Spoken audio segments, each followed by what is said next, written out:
महाराष्ट्र विधानसभा चुनावों से पहले राज्य की सियासत में बड़े उलटफेर देखने को मिल रहे हैं। महायुति गठबंधन में भगदड़ जैसी हालात दिखाई दे रही हैं, तो महाविकास अघाड़ी में सीट बंटवारे को लेकर भी चर्चा शुरू हो गई है।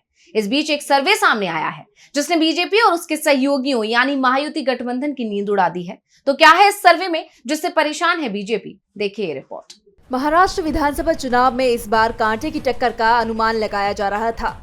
राज्य की 288 सीटों पर अक्टूबर-नवंबर में विधानसभा चुनाव होने हैं और जैसे जैसे चुनाव की तारीख करीब आ रही है वैसे वैसे सत्ताधारी महायुति गठबंधन कमजोर पड़ता दिखाई दे रहा है। हाल ही में बीजेपी की एक सर्वे रिपोर्ट सामने आई थी जिसमें बीजेपी के नेतृत्व वाले महायुति गठबंधन को 100 से भी कम सीटें मिलने की उम्मीद जताई गई थी। बीजेपी की सीटें भी 55 से 65 तक बताई गई थी। और अब एक और सर्वे रिपोर्ट सामने आई है। विपक्षी गठबंधन यानी महाविकास अघाड़ी की तरफ से कराए गए सर्वे में एमवीए को 170 सीटें मिलने की उम्मीद जताई गई है।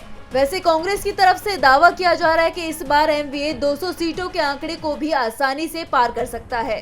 एनसीपी शरद पवार गुट के नेता जयंत पाटिल ने कहा कि लोकसभा चुनाव में एमवीए को 31 सीटों पर जीत मिली थी, जो महाराष्ट्र की सीटों का 65% है। और अगर एमवीए का प्रदर्शन लोकसभा चुनाव जैसा भी मान लिया जाए तो भी 188 सीटें आसानी से मिल जाएंगी।